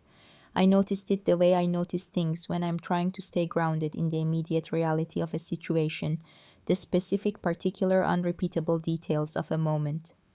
Marcus looked at me. I'm not going to make excuses, he said. I know what we did with the inheritance. I've known the whole time. I told myself a lot of things, that there were genuine expenses, that your share had been absorbed by the estate debts, that you were young and you'd be okay, and you had your career. He stopped. None of that was true. I knew it wasn't true. I did not say anything. I waited. I don't know how to fix it, he said. Not because I don't want to, because I genuinely don't know. The money is gone. I spent it. Claudia spent hers. We've been spending things we didn't have for a long time, Lena. The Brickell deal was supposed to be the way out of that, if it collapses. It doesn't have to collapse, I said. He looked at me. The deal has real problems, I said. But the problems are fixable if they're addressed honestly. The permits can be filed. The cost estimates can be updated. The track record section of the prospectus needs to be corrected before it becomes the foundation of a fraud claim that is considerably worse than what's currently in my injunction motion. I paused. The investors you have now, the ones who are actually in the deal, deserve accurate information. If you give it to them and they choose to stay, the deal proceeds with a clean foundation. If they choose to leave, they leave with accurate information, which is what they were owed from the beginning. Marcus stared at me. You've read the prospectus. I've had it analyzed, I said, in detail. How long have you had it? Long enough. He put his hands flat on the table. The gesture was not aggressive. It was the gesture of a man steadying himself. What do you want, Lena? Not what's in the complaint. What do you actually want? I thought about this question with the seriousness it deserved. I want what was taken, I said. That's in the complaint, and I'm not asking for less than that. But I don't want the Brickell deal to collapse because of my timeline. I don't want Mr. Harmon and the Abramovics to lose money because of something you did before they were involved.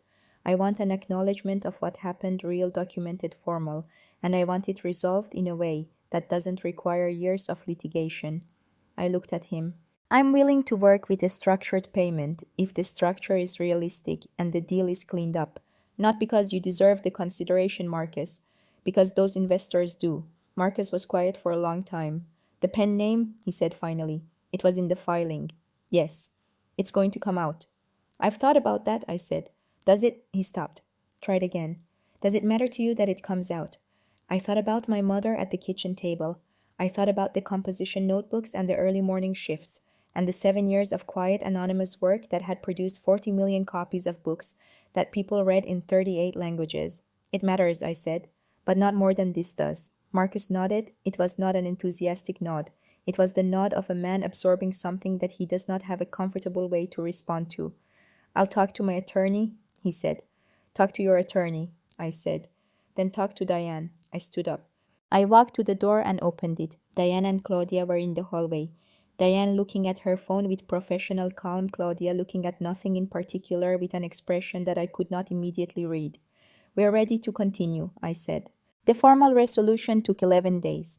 I will not walk you through every step of it, because the details of legal negotiation are less interesting than their outcomes, and I am a writer who believes in earning the reader's time. What I will tell you is the shape of what was agreed. Marcus and Claudia signed a settlement agreement acknowledging the breach of fiduciary duty in the administration of our parents' estate. The acknowledgement was formal, documented, and filed with the court. It was not a private apology, it was a public record.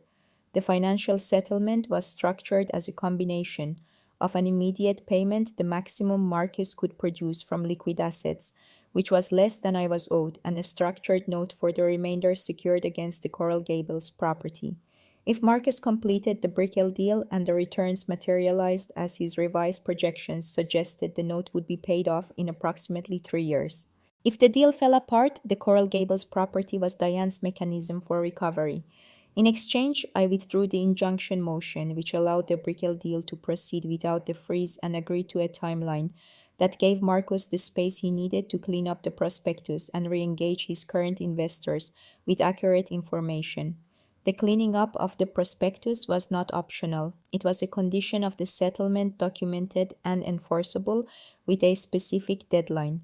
Raphael was named in the agreement as a monitor who would review the revised disclosure materials before they were distributed. Claudia's settlement was separate and simpler. She had fewer assets than Marcus and less exposure in the Brickell matter. Her portion of the inheritance restitution was structured over a longer timeline, with smaller payments, because the realistic alternative, aggressive pursuit of assets she did not currently have, was less productive than a durable agreement she could actually honor. Gerald Moss sent Diane a letter through his own counsel, withdrawing from any further engagement with either Marcus or Claudia, and disclaiming any liability for the family financial alignment proposal. The letter was, in Diane's assessment, appropriately nervous. She filed it without comment. On the 12th day, I signed the settlement agreement in Diane's conference room. Marcus and Claudia signed separately with their own counsel present. I was not in the room when they signed. I had said what I needed to say in the conference room 10 days earlier, and there was nothing additional that required my presence. Diane called me when the signatures were complete. "It's done," she said. "Thank you," I said. "You're welcome." A brief pause. "Can I say something personal?" "Of course." "In 22 years of practice," she said, "I have never had a client come to me with 9 years of organized documentation, not even close." Another pause. "You're either very unusual or you saw this coming for a very long time." "Both," I said. "Probably both." Now I want to tell you about the thing that happened before the settlement was signed on the 9th day, that I have not yet mentioned because it is the part of the story that I have thought about most in the weeks since, and because it does not fit neatly into the legal narrative, and because the things that do not fit neatly are often the most important ones. On the 9th day, Claudia called me, not through her attorney, not to discuss the settlement. She called from her personal number at 7 in the evening, and I answered because the settlement was essentially complete and the call could not do significant damage to anything that mattered. "Can I ask you something?" she said. No preamble, no performance. "Yes," I said. "The books," she said. "I looked them up, all of them. I spent 2 days reading about them, the reviews, the descriptions, the everything." A pause. "I bought the first one?" I waited. "I haven't read it yet," she said. I keep picking it up and putting it down, because," she stopped. The sentence was taking a direction she had not planned for. "Because I'm afraid of what's in it." I thought about the first book. I thought about what was in it, the family at the center of it, the specific emotional texture of it, the way I had taken the material of my own life and transformed it into something that was simultaneously true and fictional, real and imagined mine, and belonging to everyone who read it. "It's a novel," I said. "The characters are invented." "Are they?" she said. I was quiet for a moment. The honest answer was complicated. The honest answer was that all fiction is an act of transformation, that the raw material of a life becomes something different when it passes through the writer's attention, that the mother in the first novel was not Carmen Vasquez, but was built from the same love and the same loss, that the siblings in the second novel were not Marcus and Claudia, but drew on the same understanding of how families wound each other, that I had been writing about my family for 7 years without ever writing about my family. Read it, I said. Then you'll know what's in it. Will I recognize us? She asked. You'll recognize something, I said. Whether it's us, that's for you to decide. She was quiet for a long moment. I'm sorry, Lena, she said, for what we did with the inheritance. I'm sorry we let you think. I'm sorry we let you live with that for 9 years without saying anything. The apology was real. I could hear it. I had spent enough time writing human beings to know the difference between a performed apology and an actual one. And this was an actual one, imperfect, belated, insufficient in the mathematical sense, and real. I know, I said. Does it? She stopped, started again. Does it change anything? I thought about this honestly. It changes how I think about you, I said. Not what happened, but how I think about what comes after. She was quiet again. Then, okay, she said. And then, after a pause that had something small and tentative in it, the second book. Someone online said it was the best one. The second one is my favorite too, I said. Okay, she said again. The word was doing a lot of work. It was the word of someone finding solid ground under their feet for the first time in a while and not quite ready to take a step yet, but feeling the possibility of it. Claudia, I said. Yeah. Read the first one first. The second one won't make sense otherwise. A small brief sound that might have been a laugh. Okay, she said a third time. We ended the call. I sat in my suite and looked at the bay, which was doing the evening thing. By then the light going copper and then rose and then the deep saturated blue that I had tried and failed to describe in my second novel and that I was thinking now I might try again in the sixth. The pen name came out as Marcus had predicted it would. Not through the court filing. Court filings are public records, but they are not widely read, and the Miami-Dade Circuit Court complaint of Vasquez versus Vasquez and Vasquez Ruiz was not the kind of document that attracted immediate journalistic attention. It came out through publishing industry channels, as these things usually do. Someone at my publisher's legal office mentioned in the context of a routine inquiry about the filing that the corporation named in the disclosure was the one holding the rights to my pen name's catalog. That person mentioned it to someone else. That person mentioned it to a trade publication reporter. The trade publication ran a brief item. The brief item was picked up by a book blog with a large following. The book blog item was picked up by 3 national outlets. By the time the coverage reached its peak, I was no longer in Miami.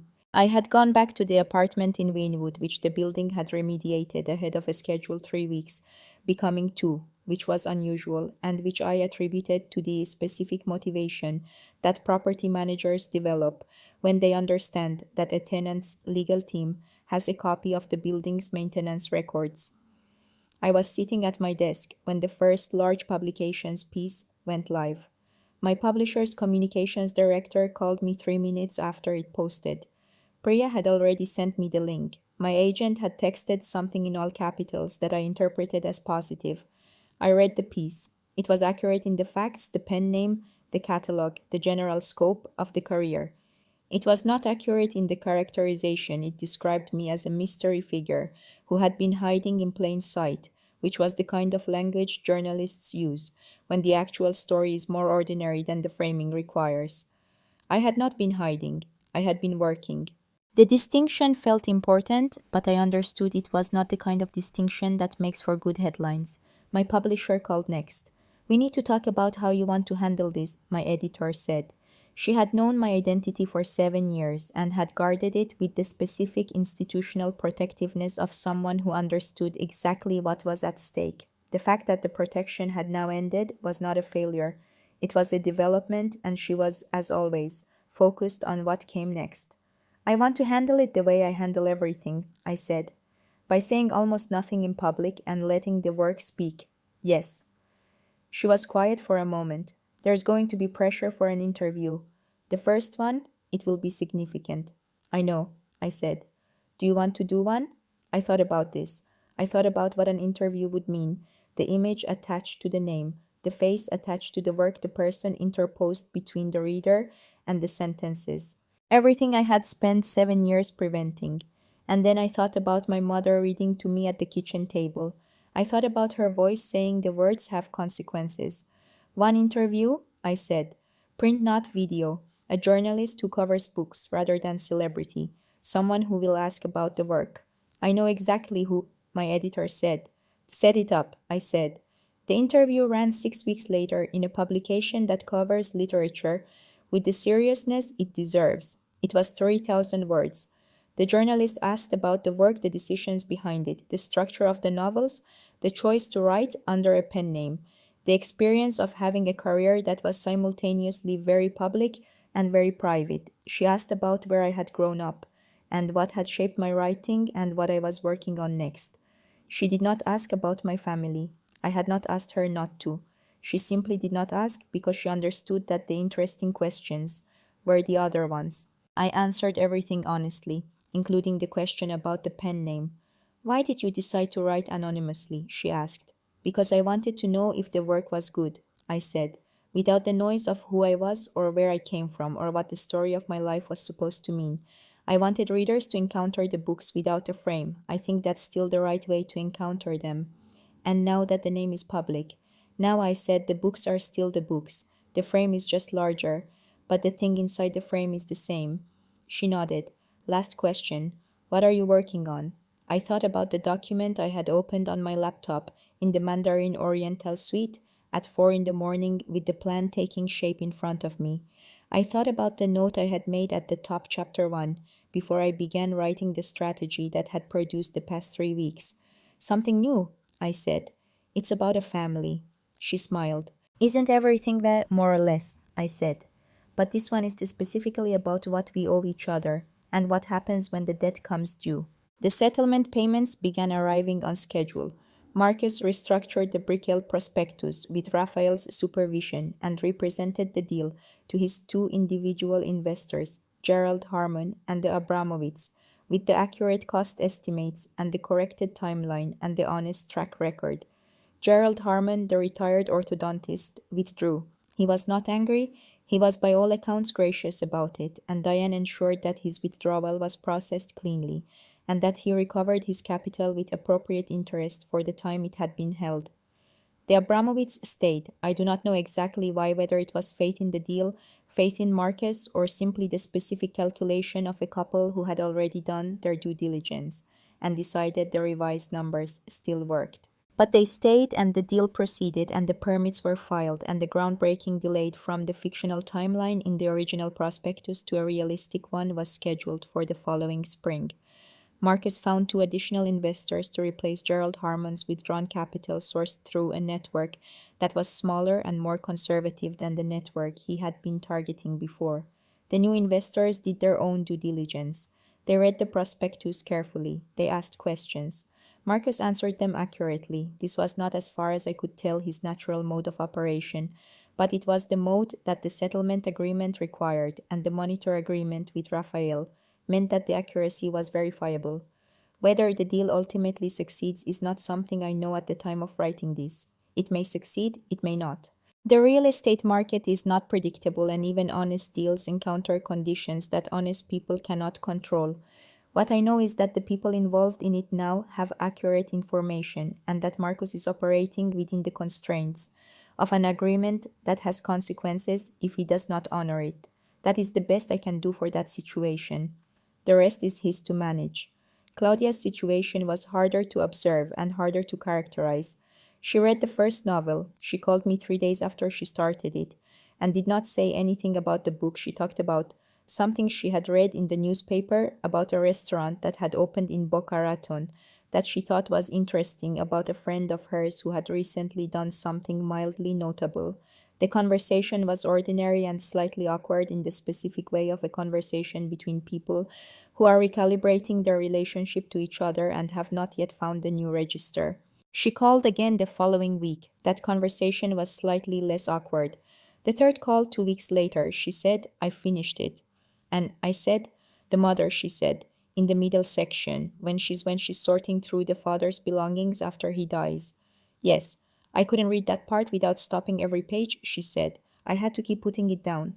I knew the part she meant. I had written it 3 times before I got it right, and getting it right had cost me a week of sitting at my desk with nothing coming out that was accurate enough to keep.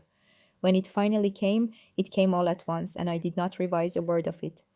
I know, I said. Did you? She stopped. When you wrote that? Was it? Yes, I said. It was. We were quiet together for a moment. It was not an uncomfortable silence. It was the silence of two people who have arrived at something that does not require words to acknowledge. The second book, Claudia said finally. I'm starting it tonight. Good, I said. I want to tell you about the morning I moved back into my Winwood apartment, because it is the image I keep returning to when I think about what the preceding month had meant. The apartment was cleaner than it had been before the leak the remediation had required the building to strip and repaint several walls, and the new paint smell was the specific sharp smell of a space being renewed. My furniture was as I had left it, arranged around the desk, where I worked with the view of the Winwood Street below, that I had chosen the apartment for the murals and the foot traffic and the particular energy of a neighborhood that takes creativity seriously. I unpacked my 2 suitcases. I set my laptop on the desk. I made coffee in the kitchen and carried it to the desk and sat down. My inbox had approximately 400 unread messages, the accumulated backlog of a month during which I had been triaging rather than managing. There were messages from my publisher, from my agent, from the journalist who had interviewed me, from readers who had found my public email address through my publisher's website and wanted to say something about the books. There were messages from translation partners in 11 countries, and a speaking invitation from a university in Edinburgh, and a query from a film producer about a project I had been considering for 2 years. There was one message from Marcus. It had arrived 3 days earlier while I was still at the Mandarin Oriental managing the final stages of the settlement. I had read it briefly then and flagged it for later. I opened it now. It was short. 6 sentences. Lena. I looked up the reviews for your books, not just a few. I spent an evening reading them. I don't know what to say about the fact that I didn't know. I don't think there's anything to say that would be adequate. I just want you to know that I read what people wrote about them, and I thought that's my sister. I read it twice. I sat with it for a while. Then I opened a new document and put my hands on the keyboard and began to write, because writing is what I do when I need to process something that does not have an obvious shape, when the experience is too large or too complicated or too close to see clearly without the distance that language creates. The thing I was processing was not the settlement, not the complaint or the injunction, or the 9 years of documentation or the meeting in Diane's conference room. The thing I was processing was what Marcus had said in that conference room when it was just the two of us. That's my sister, not the version of me they had always carried, the quiet youngest child, slightly strange, the afterthought, the convenient resource, the actual person. The one who had been sitting across from them their entire lives, doing the work, keeping the documents, writing the stories, being exactly who she was, while they were looking somewhere else. I thought about what it cost to be unseen for that long. I thought about what it had produced in me, not bitterness, which I had expected, and which had never quite arrived, but a specific clarifying understanding of what I valued and why. The work, the privacy, the ability to exist on my own terms, judged only by the quality of what I made. I thought about my mother reading to me at the kitchen table, and what she had taught me and where those lessons had led. The words have consequences. That is the whole point of them. The words I was writing now were the account of what had happened, this account, the one you have been reading. I was not sure as I wrote it whether it would become a novel or remain a memoir or turn into something that was neither, and both the particular form that emerges when you need to tell a story that is true, without being able to make it fictional enough to feel safe. I was not sure whether I would share it or keep it or eventually fold it, transformed into something else entirely. What I was sure of was that the writing itself was the necessary act, the way of making it real, of fixing it in a form that was more durable than memory, the way of looking at it clearly enough to understand what it meant. 6 weeks after the settlement was signed, I received a package in the mail. It was from Claudia. The return address was the Boca Raton condo, and the handwriting on the outside was hers. the specific looping cursive she had learned in elementary school and never abandoned. Inside the package was a paperback copy of my first novel. The spine was slightly bent from reading. There were 3 pages with turned down corners, marking passages she had returned to. On the inside front cover, she had written something in the same looping cursive. I should have known, she wrote, but I'm glad I know now. I held the book for a long time. Then I put it on the shelf behind my desk, in the section where I keep the copies of my own work, the advanced reader copies, and the foreign editions, and the original manuscripts printed out and bound all the physical evidence of the years of work. The copy from Claudia was the only one with a turned down corner. The only one that had been read by someone I had grown up with in a kitchen in Hialeah, with our mother reading to us from beaten paperbacks and teaching us without knowing she was teaching us that the words were the thing, that the words outlasted everything. I looked at the shelf for a moment. Then I turned back to my desk and picked up my pen and went back to work. I was not naive going forward about what my family was or what it was capable of. The settlement was a legal instrument, not a transformation. Marcus was still a person who was drawn to the appearance of success over the reality of it, who would always be tempted by the shortcut, who had spent a lifetime being exactly who he was. The agreement and the monitor and the consequences built into the structure were not going to change his fundamental nature. They were going to create conditions under which his fundamental nature was less likely to cause damage to other people. That was the realistic goal. I had set it, and I had achieved it. Claudia was still a person who had spent her life in the comfortable proximity of other people's substance, who had always found it easier to attach to something real than to build something real. Whether the phone calls and the paperback and the turned down corners represented the beginning of a genuine change, or simply a temporary recalibration, was not something I could know from where I stood. I was not going to count on the change. I was going to observe it. There is a difference. What I could say with confidence was that the dynamic had shifted. Not because they were different people, they were not, but because I had stopped behaving as if the image they had of me was the real one. I had stopped fitting into the space they had always assumed I occupied, and in ceasing to fit, I had made the space itself obsolete. They knew who I was now, all of it, the work, the resources, the 9 years of quiet documentation, the capacity to wait and to plan and to move at the moment of my choosing. They knew what I had built and what I was willing to do to protect it and what I expected from the people who wanted to be in proximity to it. This was in its way a gift to them as much as to me, because the people who are most dangerous to themselves and to others are the ones who are operating on inaccurate information. Marcus and Claudia had been operating on the assumption that I was someone they could afford to underestimate, and that assumption had nearly cost them everything. Removing the assumption removed the danger. Not the risk. Risk is inherent and permanent, but the specific danger of being in a relationship with someone who does not see you clearly. They saw me clearly now. The clarity was uncomfortable. It was also the most honest thing we had ever had between us as a family. I could work with honesty. The 6th novel is nearly done. It is the one I started outlining in the Mandarin Oriental suite. The one that is about a family, about what we owe each other, about the debt that comes due. It is the best thing I have written. I know this with the specific unsentimental confidence that comes from 7 years of practice. The ability to evaluate your own work clearly without the distortion of pride or anxiety, and to know when something is right. My editor read the first half and sent me a message that said in its entirety, "Oh, I took this as a good sign. The novel is fiction. The family in it is not my family. The events in it are not these events. The transformation that happens when experience becomes art is real and complete. What emerges from the process is its own thing, independent, answerable only to the internal logic of the story and the demands of the reader's experience. But the understanding that powers it, the understanding of how families work, of what love looks like when it is real, and what it looks like when it is performed, of how patience and documentation and the willingness to wait for the right moment can produce outcomes that no amount of force or urgency could achieve. That understanding is mine. I earned it. Over 32 years, and particularly over the past decade, in the specific education of being the person I was in the family I had. I would not have written this book without those years. I am not sure I would have written any of the others. The words have consequences, all of them, even the ones you spend years not saying.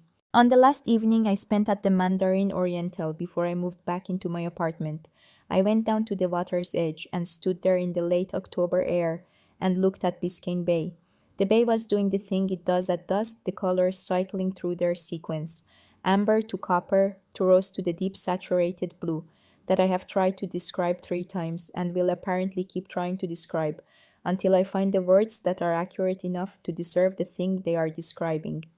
I thought about everything that had happened in the preceding month and about the 9 years before it and about what comes next. What comes next is the book, then another book, then the work that comes after that and the one after that in the ongoing and entirely satisfying project of telling stories that are true, in the way that fiction is always more true than fact because it has been stripped of everything accidental and shaped by intention until only the essential remains.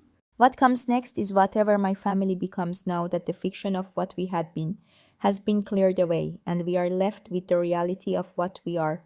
That is their project more than mine. I did not create the dynamic, I only refuse to sustain it.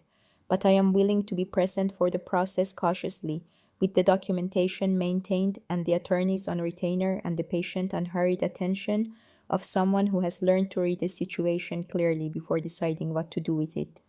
What comes next is Miami, which has always been exactly what it is, excessive and beautiful and indifferent and alive, in the specific way of cities that have decided to be fully themselves, regardless of what anyone thinks about it. I have loved this city my whole life, even when I was being practical about what it contained, even when it was the backdrop for things that were difficult. It is the city where my mother read to me. It is the city where I started writing. It is the city where 6 weeks ago, in a conference room on the 14th floor of a building on Brickell Avenue, I finally said out loud the things I had spent 9 years saying only on paper. The bay went blue and then darker. The lights of the city came up. A boat moved across the near distance, its running lights tracing a slow red line through the dusk. I stood there until the light was gone. Then I went inside. I had work to do.